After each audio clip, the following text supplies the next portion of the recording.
Buongiorno Italia, rieccoci qua, benvenuti anche ai nuovi iscritti che guardano questa video recensione. Abbiamo parlato tante volte nel passato, soprattutto per quanto riguarda i camper anche di una certa dimensione, l'importanza di retrocamere, sensori di parcheggio, tutti quegli aiuti, no, per parcheggiare, o meglio per non farsi fuori il camper.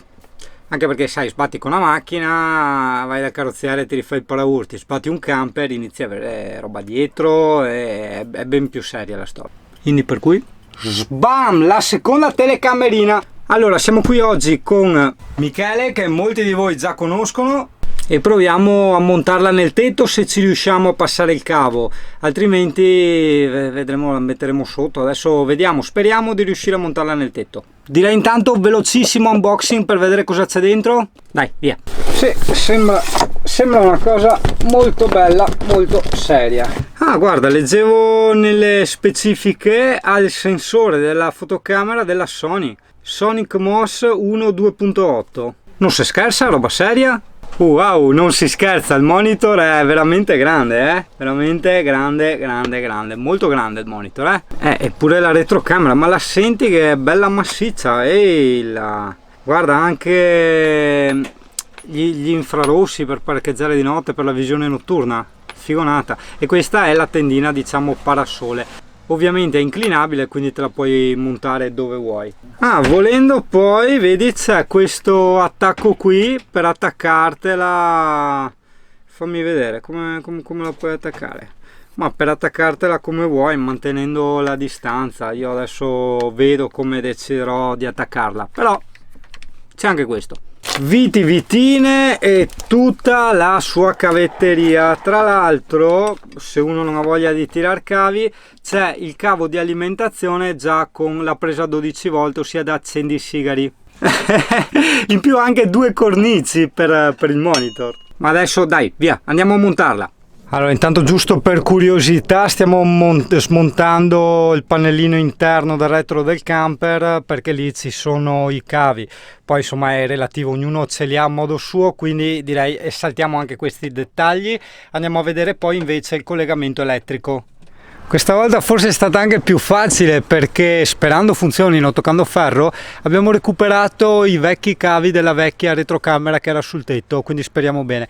Adesso andremo avanti a vedere le istruzioni per il resto dell'installazione. Il monitorino abbiamo visto un 7 pollici, 16 noni, la risoluzione 1024x600, sono i punti per pollice, tieni conto è standard come risoluzione, contrasto 801. E la cosa interessante invece secondo me è il tipo proprio di retrocamera che ha la lente Sony. Tieni conto che per recuperare dei cavi vecchi è necessario però tagliare il tutto e stagnare, anche perché guarda, vedi il cavo video non è l'RCA, è questo cavo con 4 contatti. Sì, diciamo che fare queste cose nei camper è proprio una delle cose più difficili, ossia il passare cavi, soprattutto nel caso di retrocamere che vanno dal culo del camper fino al muso, quindi c'hai i passaggi di cavi che tieni conto non è neanche diretto, quindi una decina di metri te li fai tranquillamente. Non ci credo, anche il microfono, senti che roba figata, anche il microfono puoi ascoltare da fuori, che storie. Pronto, ti mi senti? Fantastico, guarda. C'è anche il coso, come si dice, il microfono, no? Puoi ascoltare da fuori. Come si vede là? No, si vede molto bene. Bello luminoso. Pronto. Dobbiamo ancora attaccare nulla, nel senso non abbiamo regolato la luminosità, il contrasto né niente. Così è di default, ma si vede veramente bene. Veramente bene. Bello.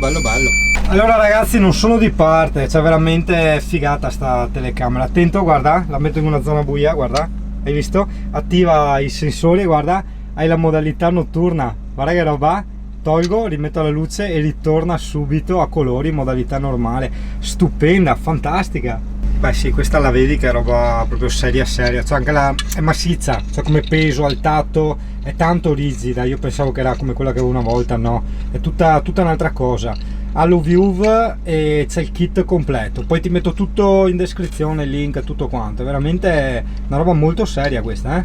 Vedi, personalmente, avendo già una retrocamera, quella qui esterna, ho voluto metterla nel tetto, soprattutto in quella specie di pinna di squalo, perché così butta direttamente verso il basso e punta. Guarda, questo è il modo migliore per vedere come parcheggi, cioè veramente vedi dove tocchi.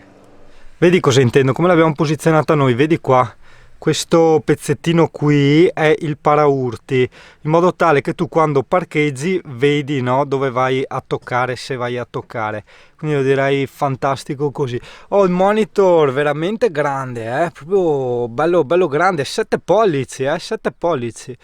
E si vede veramente da Dio, che ci ha stupito tantissimo la modalità notturna. Quella è una cosa pazzesca, cioè quando entra in automatico e poi vedi veramente bene, fantastica.